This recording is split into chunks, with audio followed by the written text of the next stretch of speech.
Bonsoir à tous, bienvenue dans cette édition d'information. Les titres. Le baccalauréat unique session 2025 a démarré ce lundi en Guinée, de Conakry à Kindia.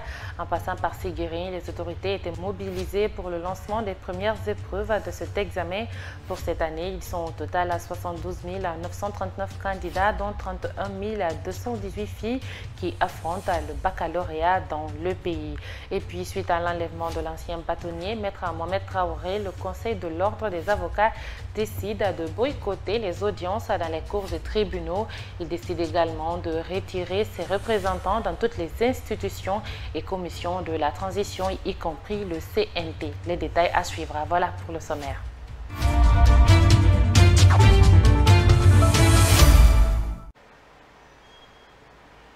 Encore bonsoir. Les examens nationaux session 2025 se poursuivent en République de Guinée.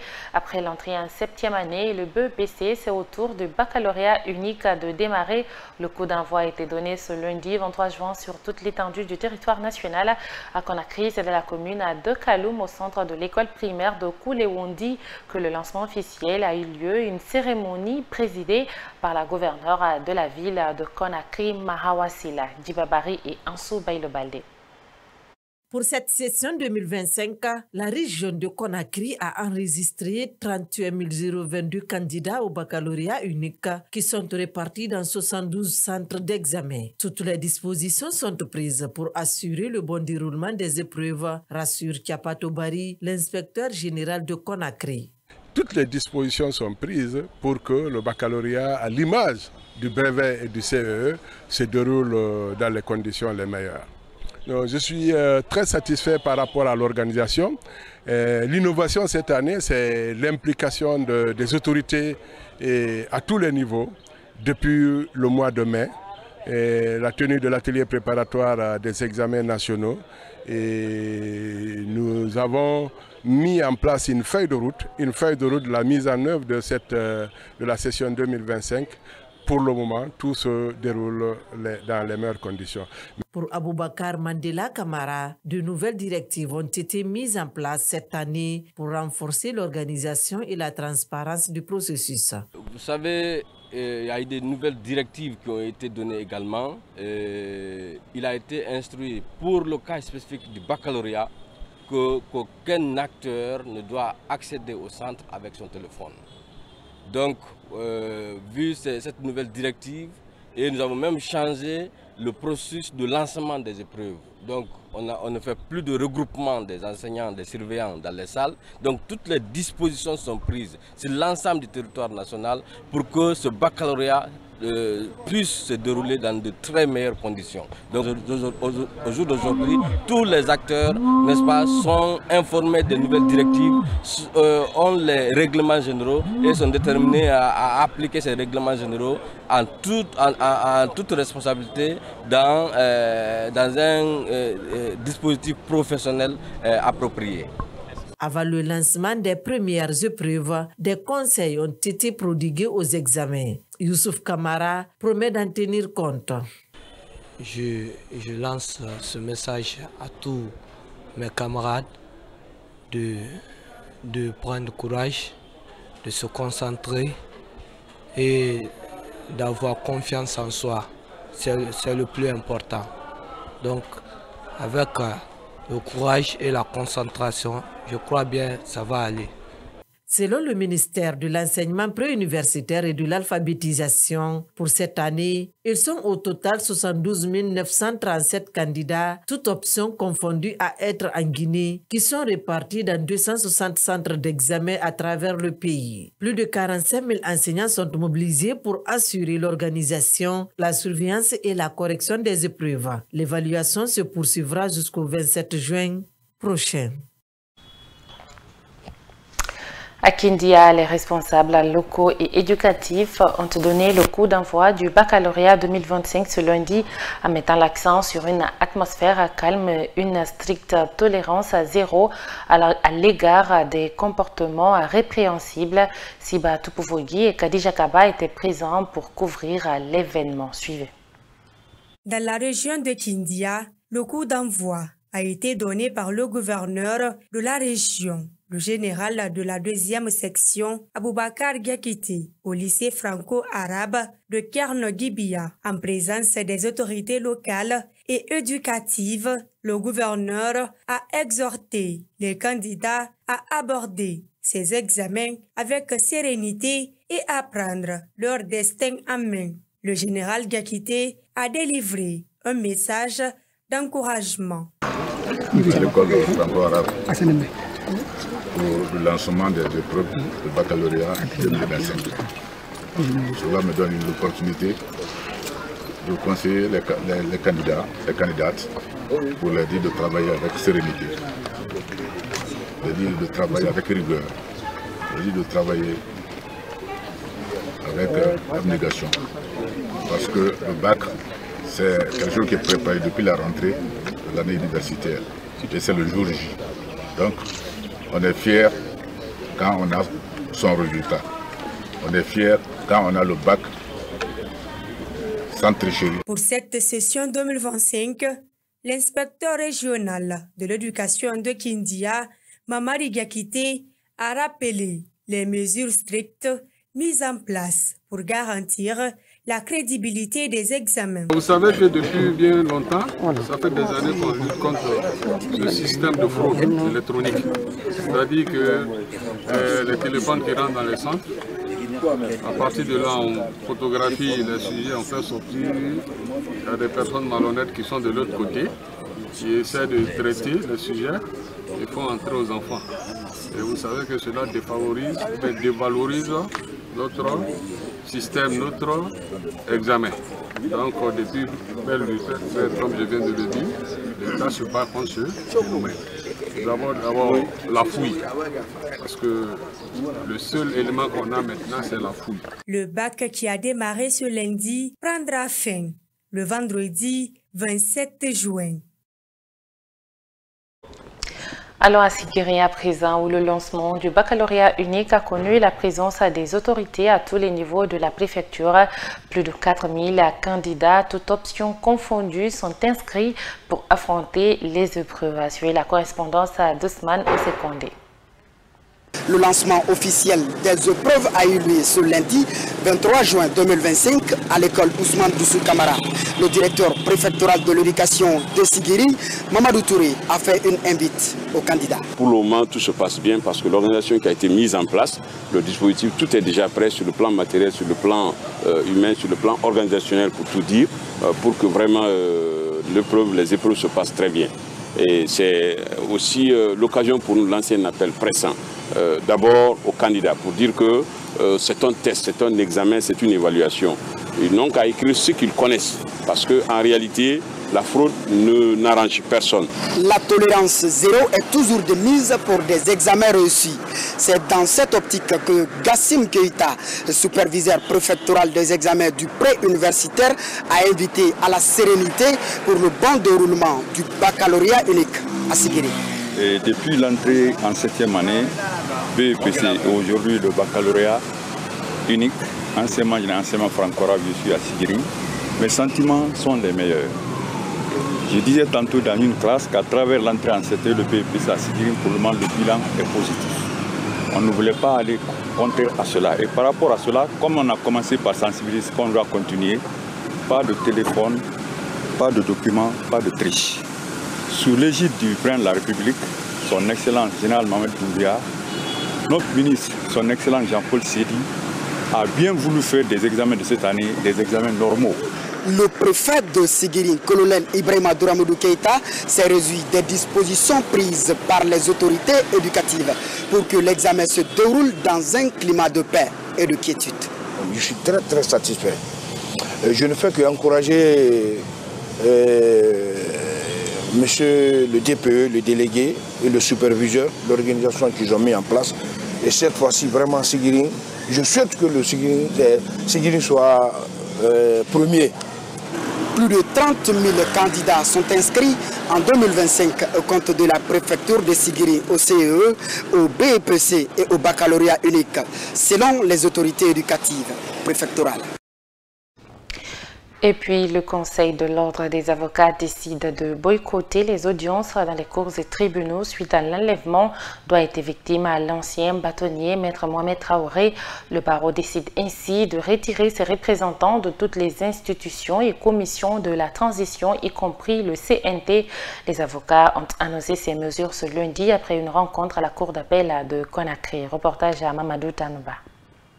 Les hommes en robe noire, très remontés contre l'enlèvement de leur confrère Maître Mohamed Traoré, ne sont pas allés du dos de la cuillère. Après une rencontre à huis clos dans la salle d'audience de la Cour d'appel ce matin, le Conseil de l'Ordre a rendu public une batterie de mesures, parmi lesquelles un boycott de 2 semaines de toutes les audiences judiciaires, mais aussi le retrait des avocats de toutes les institutions et commissions de la transition. Réunis en assemblée générale extraordinaire, les avocats du barreau de Guinée ont adopté les mesures suivantes en réaction aux atteintes graves portées à leur profession. 1. Boycott de 2 semaines de toutes les audiences judiciaires et convocation de police judiciaire sous peine de sanctions disciplinaires. Le dépôt des recours reste toutefois autorisé. La convocation d'une nouvelle assemblée générale à l'issue du boycott de 2 semaines pour réévaluer la situation et décider de la suite à donner. 3. Le retrait immédiat de tous les avocats représentant la profession dans les institutions et commissions de la transition, notamment celui du CNT. Rencontrer le ministre de la Justice afin de protester contre l'enlèvement illégal et cruel qu'a subi notre bâtonnier Mohamed Traoré et exiger que des poursuites soient exercées à l'encontre des auteurs. Et évidemment, nous comptons porter plainte contre les auteurs et une commission sera mise sur pied à l'effet de suivre cette plainte et pour un aboutissement que nous espérons heureux. L'ancien bâtonnier et démissionnaire du CNT a été enlevé devant sa famille dans la nuit de samedi 21 juin à son domicile, juste quelques jours seulement après son retour du pèlerinage à la Mecque. Ses bourreaux l'ont maltraité avant de l'abandonner aux environs de Banguya. Le Conseil de l'Ordre des avocats envisage rencontrer le garde des Sceaux pour discuter de cette situation. Colère du Premier ministre sur la mauvaise gestion de l'assainissement et de la décharge d'ordures de Dar es Salaam. Amadou Ouriba s'est montré insatisfait. Plus loin, le chef du gouvernement a annoncé la possibilité pour les citoyens de porter plainte contre l'État pour mauvaise gestion à la matière. C'était lors de sa rencontre avec des cadres des départements sectoriels la semaine dernière à Conakry. Il est au micro d'Ansou Baïlo Baldé. Je donne un exemple qui me fend le cœur. C'est la question de l'assainissement. Il faut qu'on avance dans les 10 jours à venir. Mais savez-vous qu'à côté de Hamdallah, nous sommes assis sur une bombe, n'est-ce pas, monsieur Kobene? Ça peut exploser à tout moment. Des éboulements peuvent se faire. La santé publique dans tout cet environnement, si on était dans un pays où les citoyens sont sensibilisés sur des responsabilités de l'État, ils porteraient plainte que nous sommes en train de les empoisonner. À l'aéroport, lorsque j'accompagnais le Premier ministre Sonko, heureusement que son avion était parti, mais les effluves, les senteurs au niveau du tarmac étaient perceptibles et on était obligé de nous réfugier à l'intérieur pour pouvoir respirer. Parce que la fumée qui se dégageait, disons, de la décharge était telle que c'était impossible. Je m'imagine les millions de personnes qui chaque jour sont en train de respirer ce poison. D'où la nécessité, administration du territoire et autres, de tout faire pour qu'on en finisse et que cette décharge soit fermée. Dès que j'ai été nommé, le président de la République m'a dit « Faites tout pour que cette décharge soit fermée ». Bon, il y a des efforts, mais il faut qu'on accélère. Ces dénonciations du Premier ministre ont fait réagir les acteurs de la gestion des ordures. Les responsables des PME disent comprendre la position du chef du gouvernement. Le président de la coordination nationale des acteurs d'assainissement de Guinée donne raison à Amadou Oriba sur cet état de fait. Ansou Bailo Baldé.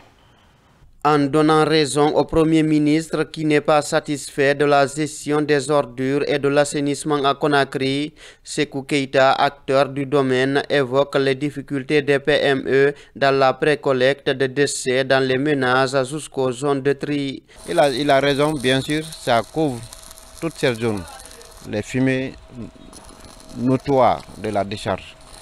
Mais ce n'est pas seulement le problème de la décharge qui est problème dans l'assainissement. En général, la gestion tout entière, l'État se désintéresse beaucoup de l'assainissement, alors que c'est la source d'une santé publique pour les populations. Pour preuve, même à la ZTT, si vous regardez, moi je suis gestionnaire de ZTT, le bac là, on n'a que des bacs cassés maintenant là. Ce bac là fait 2 semaines ici d'emblée. L'État n'a pas pu réparer et enlever. Il faut que moi, en tant que gestionnaire de ZTT, je finance la réparation des bacs. De janvier à maintenant là, c'est le 8e bac qu'on est en train d'arranger. Mais ce n'est pas tout. Le transfert des déchets retarde dans les ZTT qui sont souvent remplis d'ordures. Au-delà, il y a aussi le manque d'accompagnement en matériel d'assainissement. Sékou Keïta, président de la coordination nationale des acteurs d'assainissement de Guinée, parle d'une chaîne dont certains maillons ne se bougent pas dans le cadre de la gestion des ordures. Ça, c'est sur le plan de la gestion des ZTT. Quand vous prenez le transfert, comme vous le voyez, c'est dégagé comme ça. Hier, je suis venu, j'ai dégagé cette ZTT. Mais regardez, on dirait qu'il n'y a pas de système de transfert. Surtout avec l'hivernage qui s'annonce, les grandes pluies qui s'annoncent maintenant là, nous, PME de précollecte, nous craignons beaucoup de l'activité. S'il n'y a pas de transfert, c'est vrai, rien n'est au top, mais la précollecte est meilleure que les autres maillons aussi. Le transfert est très nul. Au chef de l'État et au Premier ministre, cet acteur des PME a lancé un appel. C'est là où le bas blesse actuellement. C'est là où le bas blesse actuellement. Le transfert est nul dans toutes les communes de Conakry. Dans la ville de Conakry, le transfert est nul. La communauté économique des États d'Afrique de l'Ouest, CEDEAO, a un nouveau président. Les chefs d'État réunis en sommet ordinaire ce dimanche 22 juin à Abuja, au Nigeria, ont choisi le président de la Sierra Leone, Julius Maada-Bio. Il succède ainsi à Bola Ahmed Tinubu, président du Nigeria, et va désormais conduire les destinées de l'organisation sous-régionale pendant 1 an. Khadija Kaba. Le 67e sommet ordinaire de la communauté économique des États de l'Afrique de l'Ouest s'est tenu ce dimanche 22 juin à Abuja, au Nigeria. À cette occasion, un hommage appuyé a été rendu au père fondateur de cette organisation régionale considérée comme l'une des plus dynamiques du continent africain. Face aux défis actuels, les dirigeants ouest-africains ont réaffirmé leur volonté de maintenir le dialogue avec les 3 pays ayant annoncé leur retrait de l'organisation. Ils ont également souligné l'importance de renforcer le secteur privé, moteur essentiel de la croissance durable, de la création d'emplois et de l'intégration régionale.